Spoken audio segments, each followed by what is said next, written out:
куру блогерликти тыштасак. Бул жер жогорку трибуна. Блогер болсом дагы бүгүн элдин өкүлүмүн.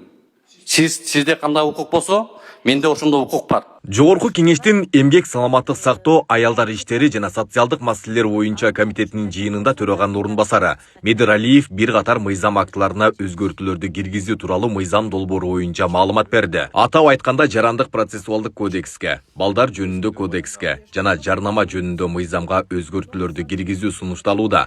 Анын айтымында акыркы жылдары баңгизаттардын жана психотроптук заттардын түрлөрү кыйла көбөйүп, алардын мыйзамсыз жүгүртүлүшү коом үчүн олуттук коркунуч жаратууда. Интернет өнүккөн заманда, технология өнүккөн заманда тилекке каршы баңгизаттардын түрлөрү дагы абдан өнүгүп аткан учуру.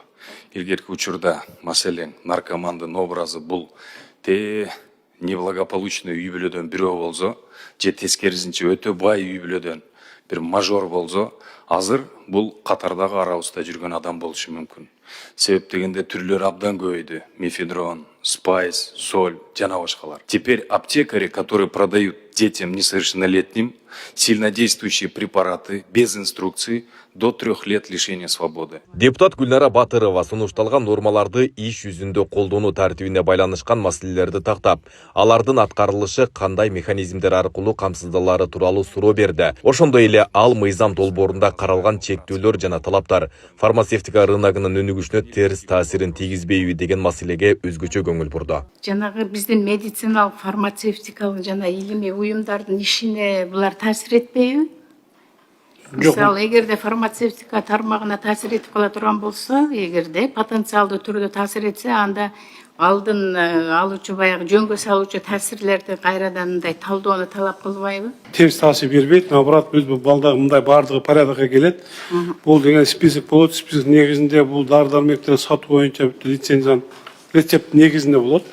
Бирок уже рецепттерди кандай мыйзамды белгилеп атат деген текшерүүлөрдү ички иштер министрлигине жүктөлөт. Ошо биз жакында ошо ички иштер министрлиги бул мыйзамдуу түрдө белгилеп жатабы деген негизде текшерүүлөрдү такай алып барабыз. Эл өкүлү Жылдыз Эгембердиева көзөмөл механизмдерин күчөтүү зарылдыгын белгилеп, антикино сыяктуу жайлардын ишмердүүлүгүнө өзгөчө көңүл буруу керектигин айтты. Анын жүйөсүндө мындай жайлар айрым учурларда жаштардын көзөмөлсүз чогулуусуна шарт түзүп, баңгизаттардын жайылышына өөлгү болуп жаткандыгы айтылды. Ушул баңгизаттар таратуу көбүнчө мына азыр билесиздер антикино дегендер ачылган.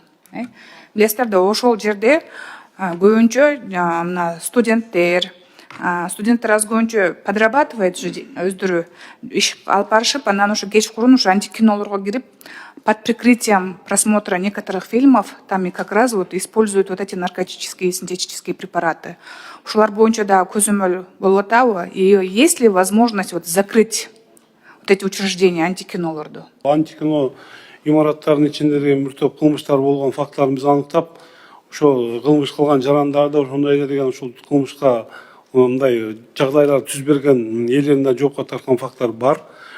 Бул антикино арасында деген кылмыштуулук баягы өзүңүз айткандай деген бир башкача мыйзамсыз иш-аракеттер, баңгизаттарды колдонуу боюнча жумушту негизинен бир топ жумуштарды алып барабыз. Жыйындын жүрүшүндө Медер Алиев менен Улукбек Карыбек уулу кайым айтыша кетти. Тармактык комитет Медер Алиев демилгелеген мыйзам долбоорун талкуулап жаткан. Улукбек Карыбек уулу долбоор боюнча тактоочу суроолорду узатып, сунуштарын берген.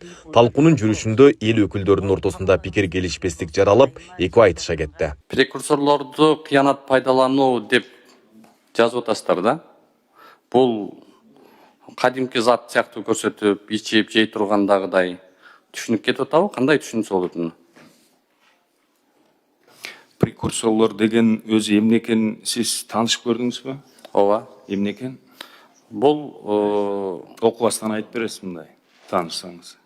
Медер Кубанычевич, бул жерде мен сизге экзамен берип аткан же экзаменде отурган жокмун да, Сиз суроо берип атасыз, мен да сизге суроо берип атам да. Маалымкаттын 3 бөлүгүн Ачтым. ошону окуңуз анда. Мен сиз айткандай экзаменде эмесмин го окуй тургандай. Сиз өзүңүздүн пикириңизди айтпайсызбы, анан ошого жараша жооп берейин. Же мугалим болуп калдыңызбы? Маселени Мыйзамга өзүбүздүн суроолорубузду беребиз деп атабыз. Жерге популизмдин кереги жок. Популизмди сиз кылып атасыз. Жерин каралат. Медер Кубанычевич, бул жерде популисттикти сиз кылып атасыз. Мен конкреттүү фактты мен айтып атам. Дагы бир жолу айтам. Келиңиз окуйлу деп атабыз. Туурабы? Ачып окуңуз анда, окубасаңыз, анда окуңуз. Ну, жизнь окуп бериңиз эми. Куру блогерликти тыштасак, бул жер жогорку трибуна. Мыйзамдын алкагында сүйлөсөк. Ийне жибине болор болбос, маанеге эмес маселелер менен дешевый упай топтобузу. Маселелер барбы? Кыргыз Республикасынын Жогорку Кеңештин регламенти жөнүндө мыйзамга ылайык 10 күн аралыкта биринчи окуудан кийин кат түрүндө бериңиз. Биздин эшиктер дайыма ачык. Эдер Кубанычевич, бул жерде бири-бирибиздин намысыбызга шек келтирбейли. Макул көрсөңүз. Мен биринчиден блогер болсом дагы бүгүн элдин өкүлүмүн. Сизде кандай укук болсо, менде ошондой укук бар. Медербек Алиев мыйзам долбоору дарыкана наркоманиясы деп аталган терс көрүнүшкө каршы күрөшүүгө да багытталганын белгиледи. Анын айтымында сунушталып жаткан жаңы түшүнүк адамдын аң сезимине жана психикасына олуттуу таасир этүүчү айрым дары-дармектердин көзөмөлсүз колдонулушун жана мыйзамсыз жүгүртүлүшүн да камтыйт. Мындай көрүнүш акыркы жылдары өзгөчө жаштар арасында жайылып, коомдук саламаттык үчүн кооптуу тенденцияга айланып бара жатканын кошумчалады. Жыйынтыгында комитет мүчөлөрү мыйзам долбоорун кеңири талкуулап, анын концепциясын колдошуп, биринчи окууда жактырышты. Мыйзам долбоорун биринчи окууда добушка коем, добуш берсеңиздер.